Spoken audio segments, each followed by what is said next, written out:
Welcome back, everybody. This is episode 3, third one of the year. Glad to be here. So let's kick the episode off with what have you been up to since we last saw each other?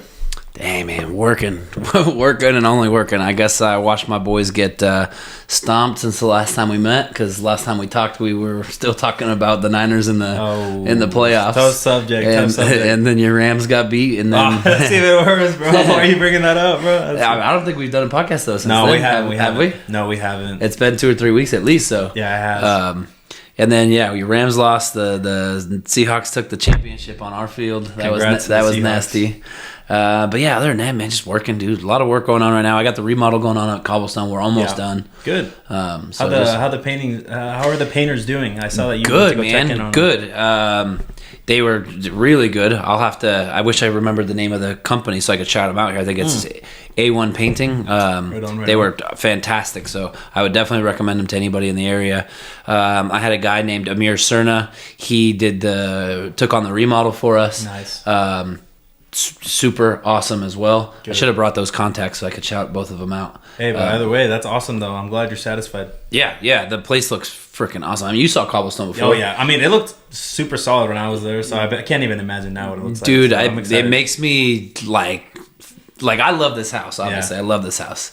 But every time I go over there, I get like all nostalgic. I'm like, dang, I'm gonna miss this house and all the parties. But it's still cool though that it's gonna be a rental property. We'll still own it for forever. Yeah. One of my kids will probably live in it one day. Oh, dude, I can't wait. That's awesome. So, but the water heater went out. So, we can lead off a couple of those things about like the challenges of owning rental properties. That is. But yeah, one of the challenges I've had so far, we don't have a renter in it yet. The water heater went out when we've got all the other remodel stuff going on. The remodel guy called me and he's like, "Hey, do you know that your water heater leaks everywhere?" Yeah, like no. And I was like, no. And he's like, well, you might want to come check it out. So I asked him, I was like, can you do these? And he's like, I don't do gas water heaters. You need to call an HVAC guy. Yeah. So then we had to call HVAC guy in. That cost an extra, I don't know. We did it ourselves, so it did cost us a little bit less. It probably cost us $1,200 to do the water heater, but it would have been like $2,500. So yeah. Just another thing that you have to factor in when you're trying to have rental properties as far as unforeseen costs. You can plan it all out, but you just never know. You never know until you uncover the hood of the car, you know what I mean? Yeah, but Jeez. Cobblestone's almost done. Then we're getting ready to do landscaping here. So I talked to the landscaper today, actually. Nice. He's coming next week, and we're going to start to plan out the backyard. He's going to come over and do some designs for us and see exactly what we want, maybe put together a budget and see what that's going to look like, because it's going to be $20,000 at least here.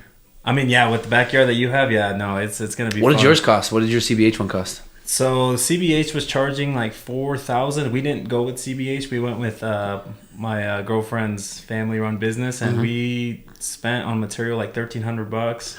And then just the labor to do it. And then the labor was me. So the labor was me and family members just getting after. That's not bad at all. Though. $1,300 for the whole yard. Yeah. And you laid sod. We laid sod, and then we laid large black tan rock on the edges. Nice. And then we added the sprinklers. $1,300 seems cheap for supplies. Well, I mean, we had family help, so it's I know, but still, even for supplies alone, like. Yeah, no, it was quite the deal. Like I kind of got really lucky, but super blessed to have family in the business. You know what I mean? Were they able to sell you sod at cheaper prices then? Yeah. Because obviously businesses have discounted prices, so we went through their channels and stuff like that. Yeah.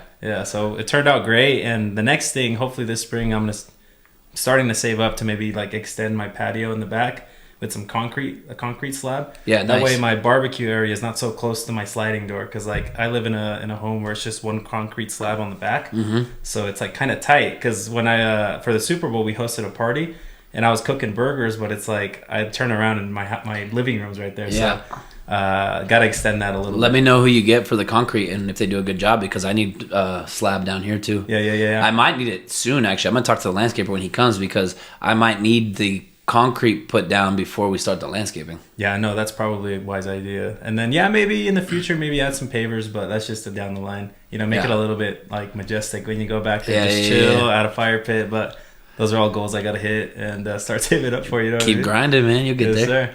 But as far as like what I've been up to, kind of just staying up on contacts, continuing to post content.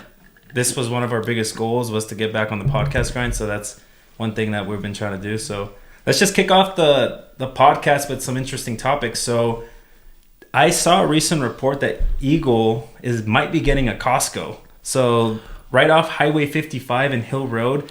If you've ever driven to like McCall, you've probably driven past all these empty lots, and Eagle is kind of on them now to approve this. So how do you feel about it? I don't know. You're out there a lot because you're off. So Highway 55 and Hill Road, what are you talking about? That's got to be not by the Home Depot? It's like a little bit past it. So there's like a gas station. Well, it just kind of depends, but it's, pretty close to Home Depot. I mean, it's tough because anytime a Costco goes in any area, whether it was the one in Nampa that we put in 20 years ago at this point, or then, the one in Boise, I feel like it's been there for a while. I think that was the first one. The one in Boise. And then we got the one in Nampa maybe 20 years ago. And now we've got the one on 10 Mile that has been there for a handful of years only. It hasn't been there for that long. Anytime you put in a Costco, you start to deal with a lot of traffic patterns. But could Eagle sustain it? Absolutely. I think Eagle could use it.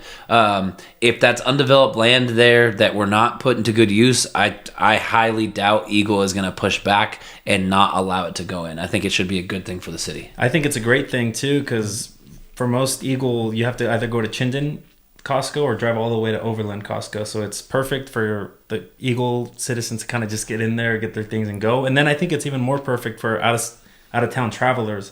Oh, for sure. Imagine if anybody going to McCall. Yeah. That's what I'm saying. You pick up your stuff there and then, not spend as much at the Albertsons locally over there. So I think it's great.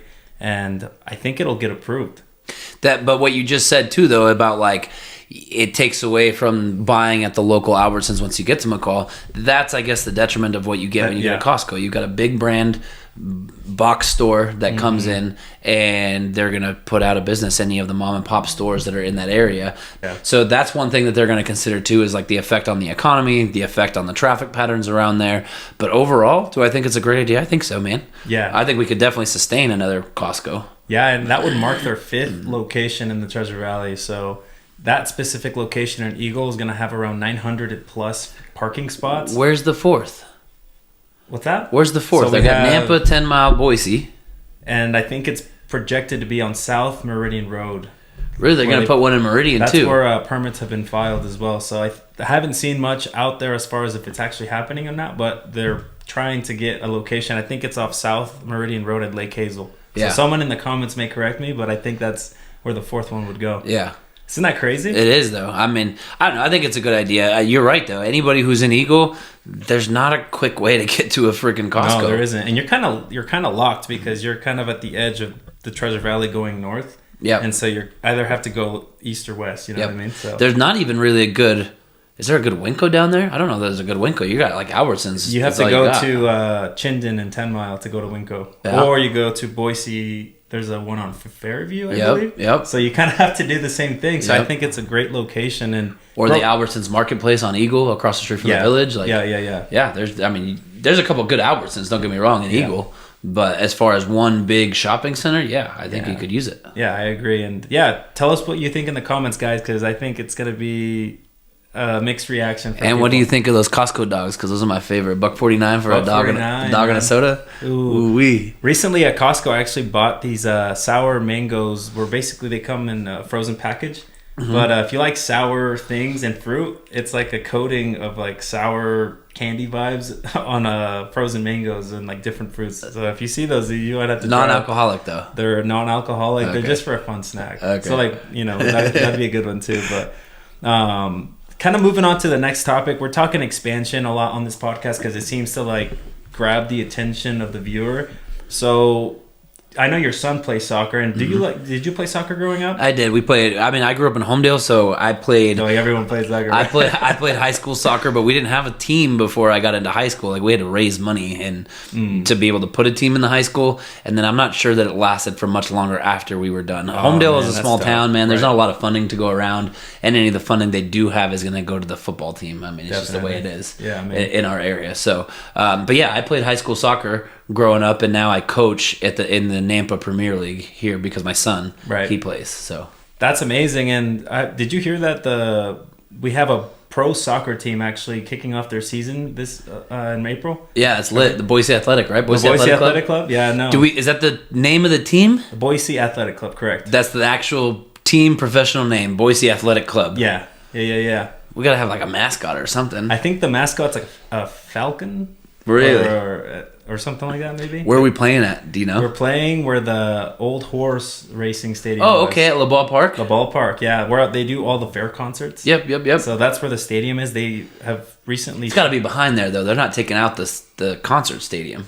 They're not. So that's actually being used for seating now. So they released a video on Instagram where it's completely renovated with like green... Because the Boise Athletic is green, like a green with black and like a little bit of purple.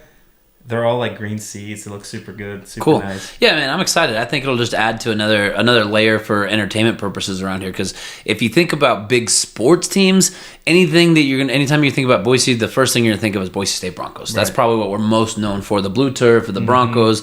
But we got the Idaho Steelheads in hockey. Always a fun time. Always. We got the baseball team. What's the baseball team's name? The Hawks. The Boise Hawks. The Boise Hawks. Like in that same area too. Also a very fun time.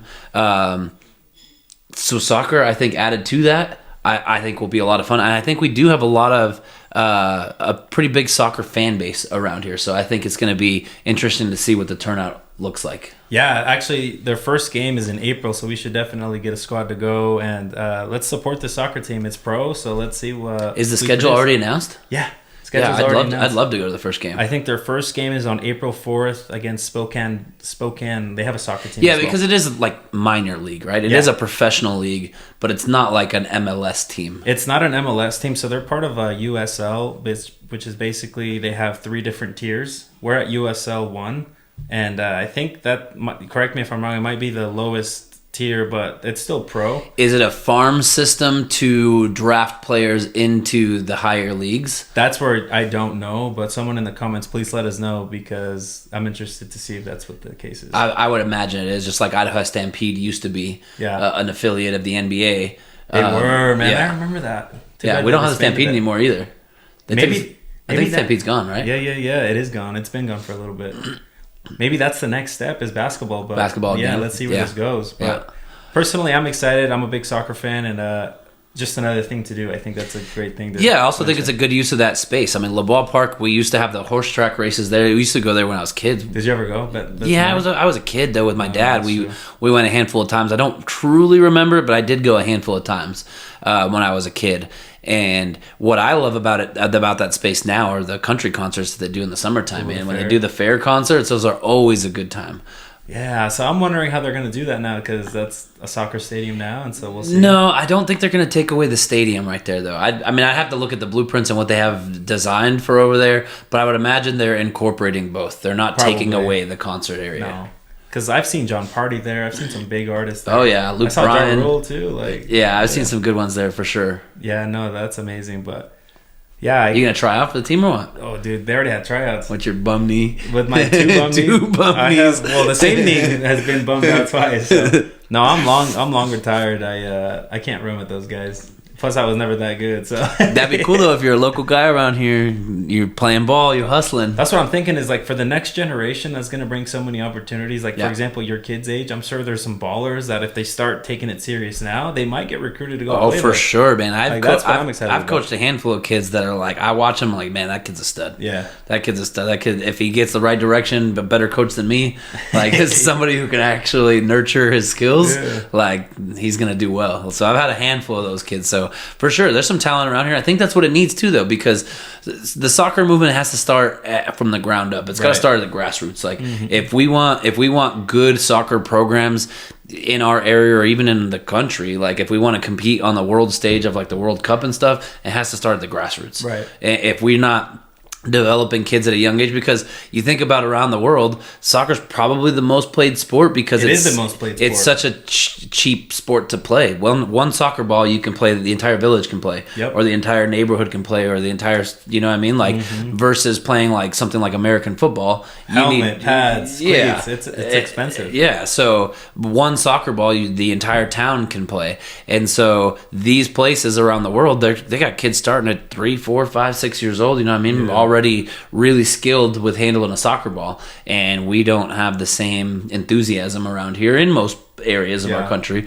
I would say even in our area of Idaho, we don't have that much enthusiasm around it. Don't get me wrong, there's certainly pockets of it. There's a great indoor soccer league that a lot of my homies playing here now. There's another one too that just opened up too. Yeah, so we're starting to see more like buy-in. Yeah, but I think the having even if it's a semi-pro, any type of major league stuff that we can get in here and just get the excitement going, I think will be good. No, I agree, and yeah, well said. But staying on the topic of expansion, you probably drive through Eagle Road a lot, don't you? Mm-hmm. The village is actually expanding. Can you believe it? So on their same lot, they're adding 3 more buildings right by kind of like where the In-N-Out is at. So what are they doing? They're adding 3 buildings. It's reported that 2 of those buildings are going to be restaurant spaces and 1 retail space. And like, I don't know about you, but I've gone to the village this last December during Christmas season, and parking and just being there was a hellhole. So I can't even imagine what it's going to be like now with 3 additional big buildings. You know what though? Taking up space. Stop complaining about the parking, because how long does it take to just park and then walk your happy ass? No, hey, I'm not complaining. I'm just saying that I think it's good and it's exciting because I love going out to eat and trying new places. So it's just like, how do you feel like it's going to affect the overall landscape over there? Man, the traffic there's already tough. So Eagle Road's not going to get any better. That Eagle and Fairview is always going to be a tough area. I don't think there's any going back, but I think we've done a good job of developing that area and managing the traffic patterns in an appropriate way. Like, yeah, Eagle's going to always be a little bit tough to get from 84 down through Eagle. Like, that's always going to be a little tough. Yeah. That's not going to change, but I think we've done a decent job of managing the traffic patterns in that area. And if you want to do anything, I mean, go to that area. There's so many cool restaurants around there, man. I agree. What would be kind of like one dream ideal restaurant to go in there that we don't really have in the area? I don't even know, man. Tacos. Good taco place, bro. Like, think about it. Is there really that many premier like Mexican restaurants? Yeah, like if you brought like an Amano into the just like imagine, dude, into the village area, that kind of concept. That would be perfect for a place. They like did that. Like Pig Latin down there in Eagle, a couple places like that. But yeah, that's what kind of Meridian I feel like needs. Yeah. You know what I mean? There's not really a premier spot where you can go, like in Nampa, there's a few. So what's the place downtown Meridian? There's a place downtown Meridian that's La Calaveras. Yeah, Calaveras. I haven't been there, but it's all right. It's it's all right. I've tried it. It's pretty good. It's kind of like more of a quick and dine, grab a drink type of place, right? But a place like Amano right in that area would be really cool. Or even Amano, like man, Part 2. Yeah. I mean, especially with the way they're growing. I mean, we're getting ready to talk about a different Mexican restaurant that's starting another place. Yeah. I mean, there's no reason that he can't get another location going. He just moved locations. Yeah. But he's gonna need a new spot, man. Yeah. Speaking of Amano, they're actually set to open the bar that's gonna go upstairs. Oh yeah, and, the speakeasy, bro. The speakeasy, and I'm like, dang, that place looks good. I'm gonna have to go in there and grab some drinks for sure, man. And I think it's opening like this month. So yeah. We might have to check that out for some happy hour. Yeah, I got a little backstage tour last time I was over there, and you did? Yeah, it's pretty dope. Yeah. Yeah, that's cool. That's cool. But in Boise, there is gonna be a cool little Mexican spot that's coming out. Have you seen that abandoned building in front of the mall, the Sizzler? Oh, yeah. That Sizzler's been out for a while. Yeah, so Mariscos el Viejon is set to take over that building. Nice. Shout out Viejon. Yeah, shout out El Viejon.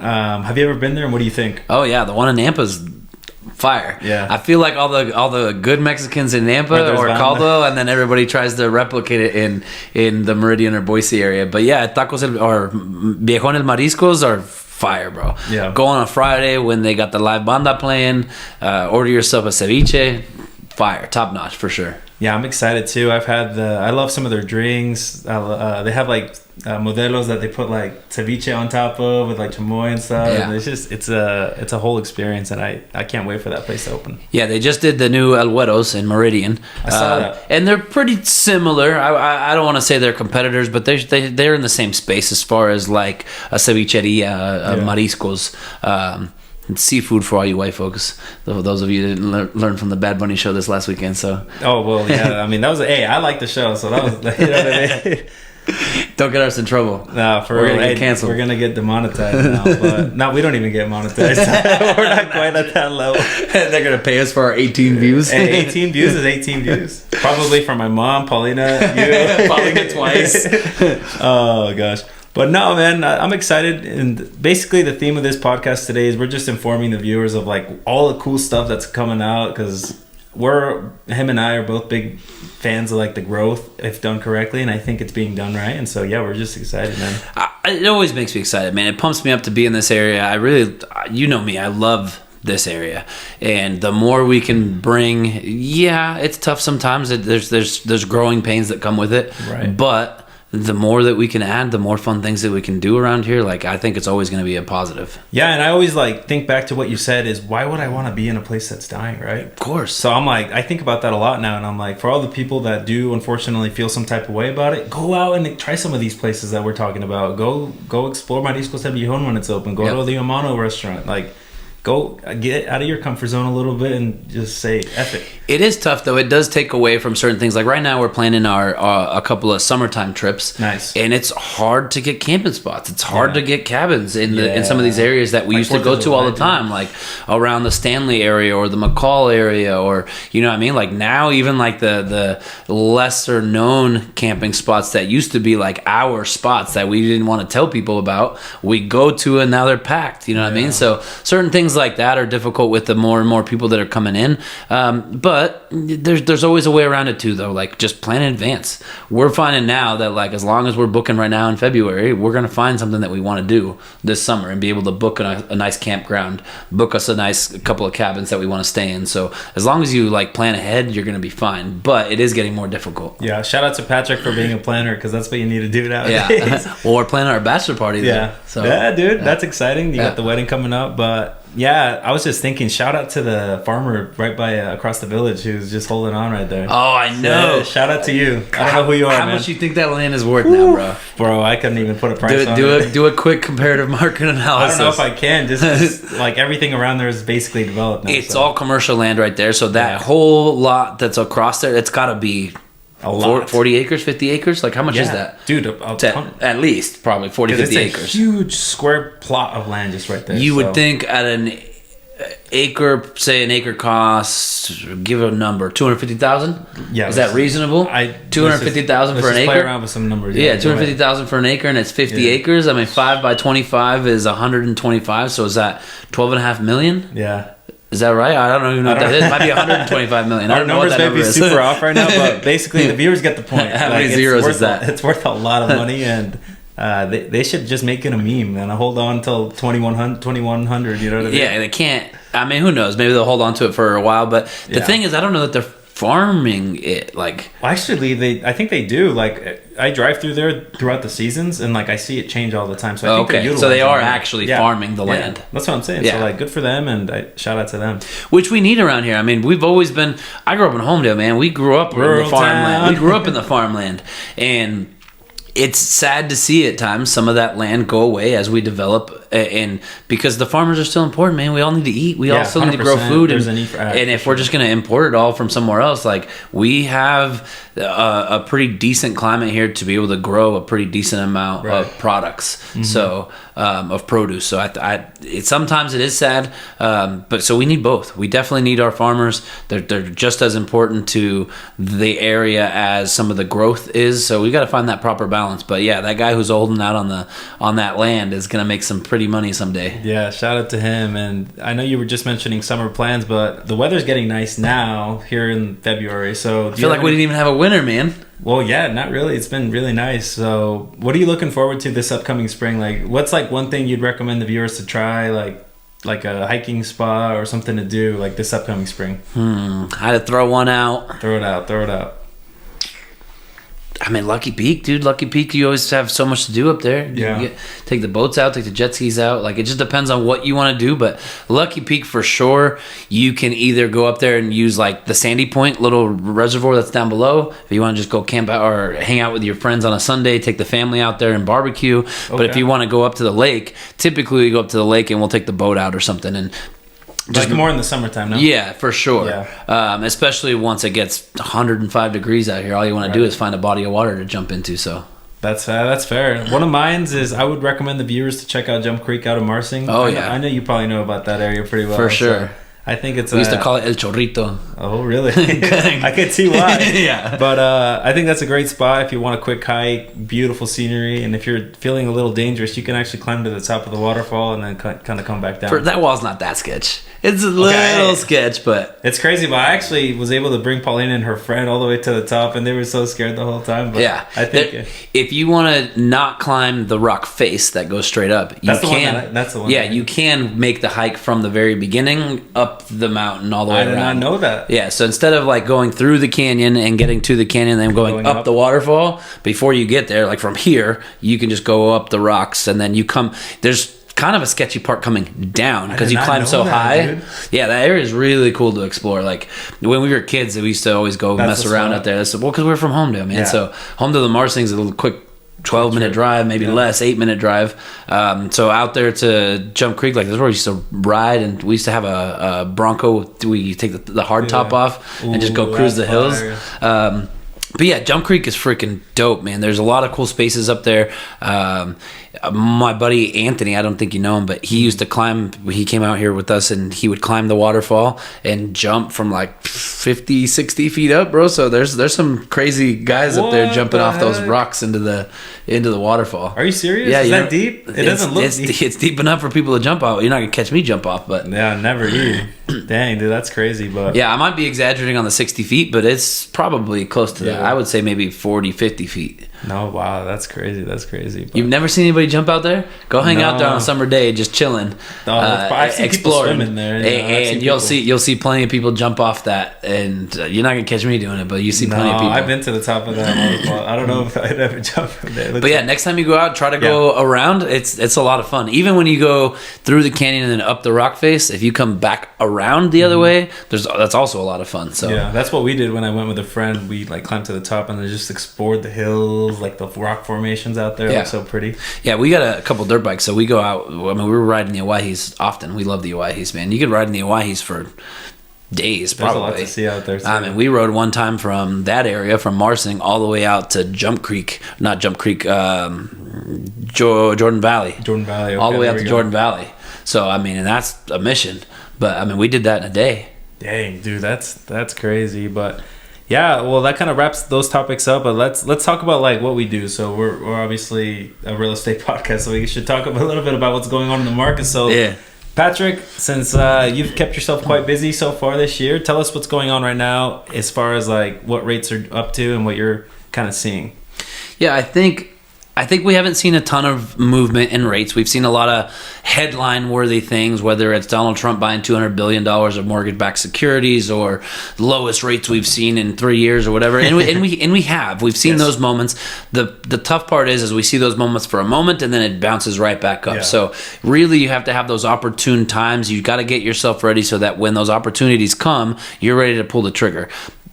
I hesitate to say that because I don't want people to time the market. Like, timing the market is near impossible. Totally. I'm a professional in this industry. I do this for a living every single day, and I cannot tell you what rates are going to do tomorrow. No way. You know what I mean? The president of our country can't tell you what rates are going to do tomorrow. The Federal Reserve chair cannot tell you what rates are going to do tomorrow. Mm-hmm. So try to put yourself in the best position, but don't try to time the market. But what I've seen so far is, rates have kind of gone up and down a little bit, but we are slowly ticking down.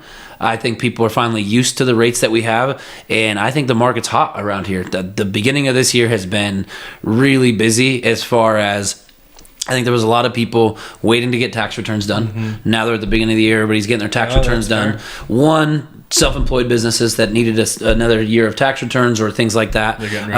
But then the second thing, everybody's getting their tax returns back. Any of the W-2 employees who are maybe getting a $6,000, $7,000, $8,000 tax return, I'm trying to preach to all of them like, hey, don't go out and buy the new iPhone. Let's take that money and let's see how we can apply it to make yourself a homeowner. So I think I've got a lot of those situations going on right now too. So the beginning of this year has been very busy from what I've seen. No, that's amazing. And just from a standpoint as far as what we're seeing like in the real estate, as far as housing, there was a report that came out nationally that inventory is up over 2025 nationally. And when you look at the statistics here locally, that is also the case. So you're starting to see more options for buyers. and which is encouraging because for a long time here in this area it was quite tightened, and so we are moving more towards, they say, a balanced market. We're not quite truly there, but we're heading towards that, and it's kind of encouraging to see, especially for a lot of people who felt like there wasn't a house for them, or et cetera, et cetera. It's starting to come true. So yeah, for sure. Even in my specific neighborhood, I'm out here in Jack's place out in South Nampa. It's a CBH neighborhood that's out here. When I first moved in, there was only like, I don't know, 4 or 5 of the houses that were sold. Open for sale signs. Yeah, exactly. But you drive through the neighborhood now, almost everything's gone. Sold. Everything's gone. That's interesting you say that. I live on a CBH neighborhood as well, Memory Ranch in Meridian. Well, you can say Meridian, Cuno, whatever, right? But that was the exact same thing. This year, my entire street is pretty much sold now. Sold. So yeah, and they're starting the new development already. So like right across the street, there's already. I mean, I walked over there the other day, and they probably poured 10 to 12 foundations within 2 days. Yeah, like they're quick with it, and they've already got like 2 or 3 of them framed. So that whole extra side is now going to be done too. So I think the year's starting off hot. Rates are finally in a position where they are coming down. People are getting a little bit more used to it.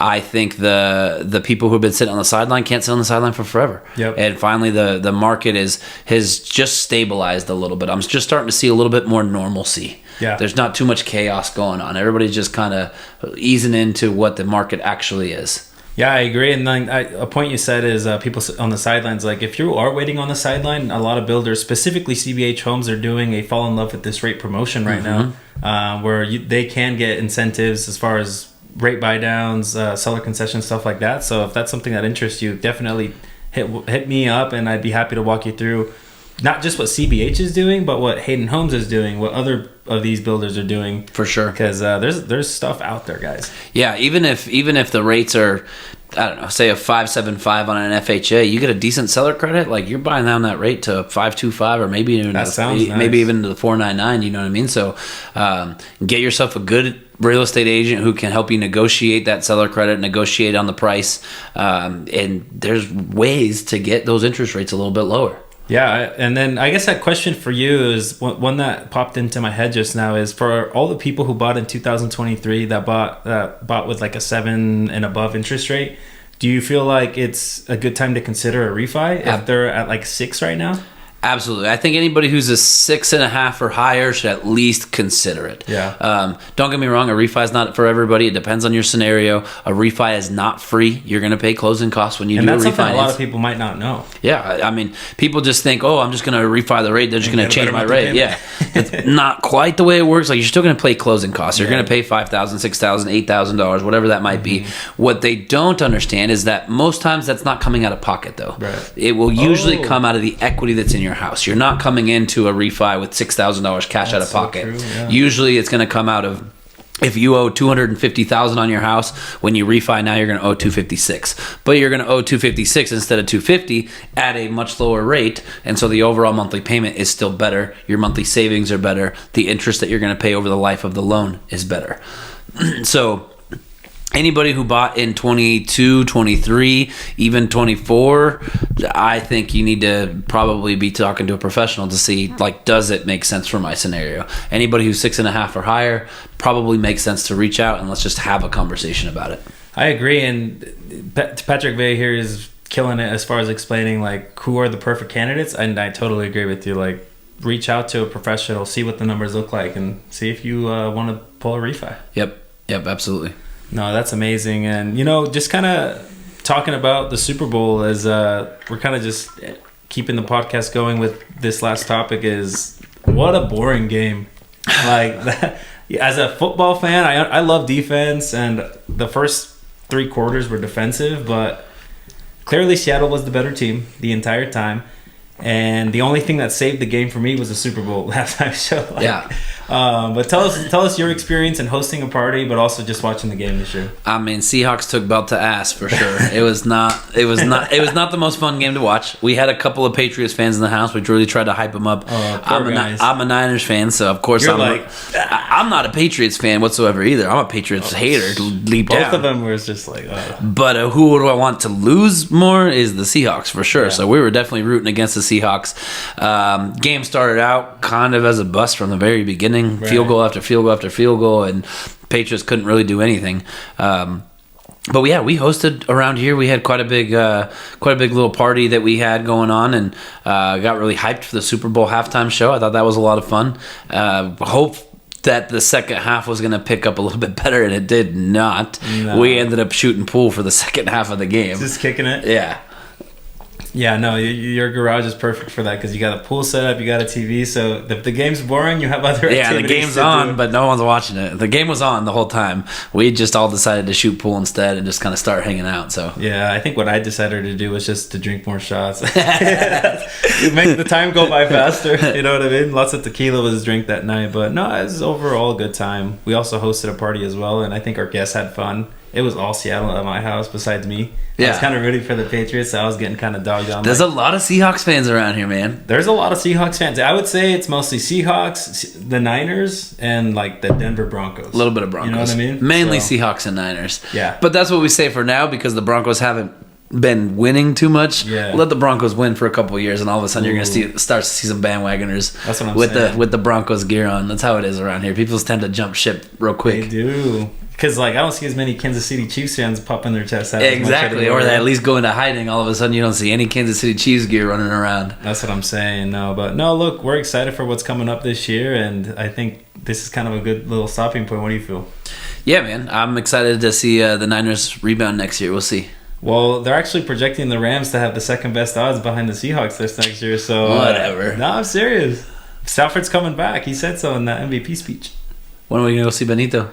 Ooh, have you seen him yet? I saw him in Toronto, Canada, actually, for his... You saw him in Toronto? That's a cool spot to see him. Yeah, dude, it was amazing just because a lot of the Latino community out there is like Colombian, like Venezuelan, like cool. Totally different vibes. It's not just like Mexican Latinos. Yeah. So we got a whole different vibe, and we actually met people that were Colombian, and they were super cool. So cool. For El Último Tour del Mundo. So yeah, I went to that one too, and but I did that one in Seattle. Yeah. We did that tour in Seattle, and then I saw him headline Coachella, which was awesome. When he had he had every guest come out, bro. Anita, Arcángel, Chencho. Went to the goats. Yeah. And that was Grupo Frontera. Sin Ti, right? Ooh. Was that Un Verano Sin Ti? Yeah, it was Un Verano Sin Ti, which was the best album of his career so far. That propelled him to where he is now. Because obviously he dropped this last album. It was a banger, right? But that album took him to like worldwide status. For sure. It was Un Verano Sin Ti that separated his career from what he was already having a great career. Yeah. But the Un Verano Sin Ti, it completely blew up, had crossover appeal. All of a sudden you're bumping Bad Bunny in the States. Like that wasn't really happening prior to that album. I agree, because like you'd go out to the bars and the clubs here locally, and they would even play Daquiti. They would even play like Efecto, like a bunch of those songs that you're just like, dang, that's cool. He made it, you know? Yeah. No, but yeah, man, it's good to be back, and stay tuned for the next episode, everybody. Amen. Later.